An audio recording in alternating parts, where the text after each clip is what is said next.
À l'aube de grève la semaine prochaine, on parle de perte d'emploi. D'abord, le groupe TVA, vous le savez, qui a annoncé hier la suppression de 547 jobs, environ le tiers de l'effectif. L'une des raisons, c'est une dette de 13 millions de dollars environ du groupe TVA à Montréal. Étant une propriété de RNC Média, la station TVA régionale n'est pas visée par ces récentes compressions. Le directeur général de la station et le syndicat local d'ailleurs, ont rassuré la population aujourd'hui. L'offre d'information locale est maintenue telle qu'elle est actuellement. Évidemment, on reste solidaire avec nos collègues dans cette crise médiatique. Les compressions annoncées chez TVA n'ont vraiment pas d'impact chez nous. Il y a un bulletin de nouvelles. On va continuer à faire de l'information 100% locale pour les gens de la Abitibi-Témiscamingue. Et la seule façon de garder nos médias locaux, c'est de les encourager et de continuer à avoir des relations d'affaires avec eux. Et pour la première fois de son histoire, deux ministres ont assisté à l'Assemblée générale annuelle de la Première Nation de Longue-Pointe. Le ministre des Relations avec les Premières Nations, Yann Lafrenière, et la ministre des Ressources naturelles, Maïté Blanchette-Vizina, ont passé 3 heures à Winnow aujourd'hui. Bien des dossiers, la desserte policière, le vandalisme du drapeau et l'exploration minière ont été discutés. Le chef Henry Rogers est satisfait des échanges avec ses ministres. Et sur la scène judiciaire, l'Amossois Frédéric Saint-Cyr va devoir subir une évaluation psychiatrique pour déterminer sa responsabilité criminelle. L'homme de 29 ans est accusé de meurtre au second degré contre Améer Kedbadani, qui avait été retrouvé mort en octobre 2022 à l'accueil d'Amos. Frédéric Saint-Cyr s'en va donc à l'Institut Philippe Pinel à Montréal pour 60 jours. Sa prochaine parution est au 26 janvier. En attendant, il demeurera aussi détenu à Amos. Et des journées de grève s'en viennent les 6, 8 et 9 novembre pour le 6 régional. Les employés du syndicat de l'Abitibi-Témiscamingue veulent toujours négocier des dispositions nationales des conventions collectives du réseau de la santé et des services sociaux. Lors de ces 3 jours de grève, les services essentiels, soins intensifs, urgences, vont demeurer accessibles. Les rendez-vous planifiés sont aussi maintenus. Par contre, un ralentissement temporaire de certaines activités pourrait être possible. Et alors qu'il y a pénurie de main-d'œuvre, il y a un soutien de plus de 558 000 qui est alloué pour former la relève en mécanique mobile minière en Abitibi-Témiscamingue. Ça a été annoncé par le député d'Abitibi-Est lui-même, Pierre Dufour, au nom de la ministre de l'Emploi, Catherine Champagne-Jourdain, à Val-d'Or aujourd'hui. 16 nouveaux mécaniciens miniers vont donc pouvoir être formés dès le mois de février prochain par le Centre de formation professionnelle Lac-Abitibi. Durant l'attestation d'études qui sera rémunérée, la majeure partie de l'enseignement va se dérouler en milieu de travail direct, selon le directeur général adjoint du Centre de services scolaires Lac-Abitibi. C'est un programme qui sera bénéfique tant pour les nouveaux employés que pour les employeurs. Présentement, on appelle ça le programme COUT. Ils vont être rémunérés durant leur formation, puis ils vont être déjà à l'emploi d'une minière. Fait que les candidats qui voudraient s'inscrire peuvent appeler au centre de formation professionnelle. Puis nous autres, on va proposer les candidats aux différents partenaires qui ont adhéré au programme. Puis il va y avoir des entrevues qui vont être faites parce que vraiment, durant tout le long de la formation, les gens vont être, les étudiants ou les travailleurs, travailleuses, vont être, avoir une rémunération. Mais c'est les entreprises qui vont décider quels candidats qu'ils vont choisir, qu'ils vont engager parce que par la suite, il y a un lien d'emploi qui va se poursuivre éventuellement au succès de la formation. Et puis, la zone d'innovation minière a dévoilé sa première présidente au comité de coordination. C'est Mme Joanne Jean elle a pour but de faire avancer un dossier important dans la prochaine année. Des détails avec Kimberly Hall.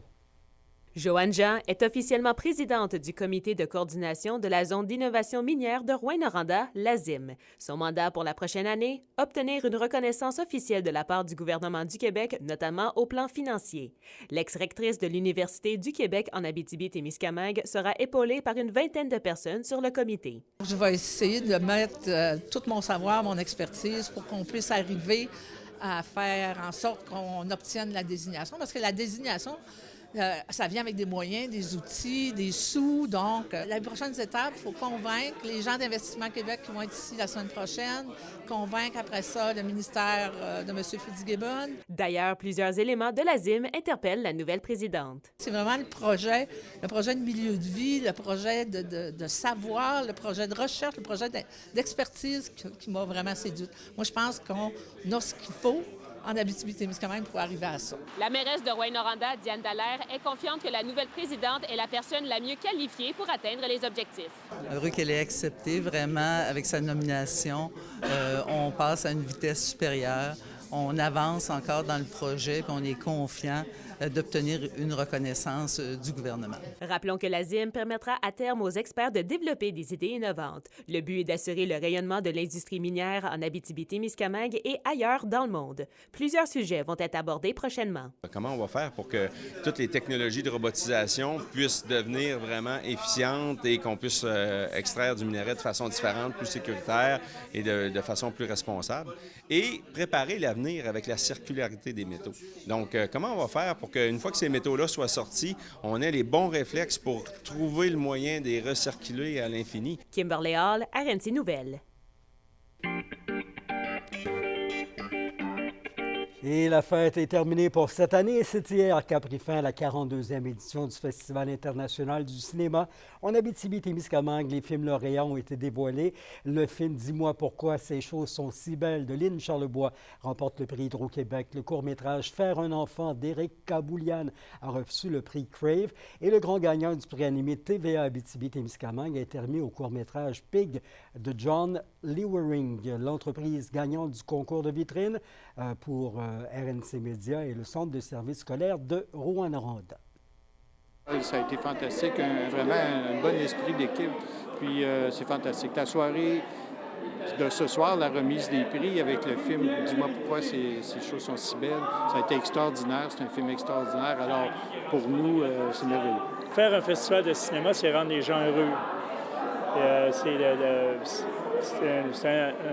C'est un acte de générosité vis-à-vis de la culture, vis-à-vis de la diffusion du cinéma, vis-à-vis des artistes. Puis je pense que pour nous autres, c'est mission accomplie pour encore une fois cette année. Le hockey junior majeur autour des Highlanders de Charlottetown de rendre visite aux Huskies à Rouyn-Noranda ce soir, au lendemain de leur victoire convaincante contre les Wildcats de Moncton. Les Huskies pointent au 3e rang du classement général. Les Highlanders, eux, arrivent en ville en 13e position. Plus tôt cette saison, les deux équipes s'étaient affrontées à Charlottetown et Rouen l'avait emporté 4-2. À noter que la dernière fois que les Huskies ont battu les Highlanders à Rouyn-Noranda, c'était en janvier 2019. Et on vous le disait, les Huskies de Rouyn-Noranda n'ont pas laissé de chance aux Wildcats de Moncton hier, gagnant 6-0 dans un match présenté à l'Arena Glencore. Antonin Véro, Thomas Verdon, William Rousseau ont toutefois reçu respectivement les premières, deuxième et troisième étoiles de cette rencontre. 53 tirs ont été dirigés contre l'équipe des Maritimes, contre 36 sur le gardien de la meute, William Rousseau, qui inscrit un deuxième blanchissage cette saison. Les Huskies reçoivent ce soir 19h les Highlanders de Charlottetown. Et toujours dans le circuit de check-in et autour des Foreurs de Val-d'Or d'accueillir les Highlanders demain au Centre Annick Eagle. C'est un premier duel entre les deux équipes cette saison. Les Foreurs de Val-d'Or vont tenter de mettre fin à leur séquence de 8 défaites. Commence à être long, ce sera notamment un duel de recrues entre Philippe Veilleux et Matthew Butler qui cumulent 10 et 9 points chacun depuis le début de cette campagne. Match prévu à 16h demain, notez-le. Des averses de pluie qui se changent en neige à 40 %, minimum de moins 3 à moins 5. Nuageux, quelques flocons, maximum autour de moins 2. Demain, attention au refroidissement éolien, petit foulard de mise. Dimanche, se prépare le soleil pour une belle sortie chez nous avec de 0 à moins 1 degré. C'était vos infos régionales. Avant de terminer la semaine, à vos téléphones, à vos messengers, on souhaite bon anniversaire aux politiciens par l'excellence du Québec.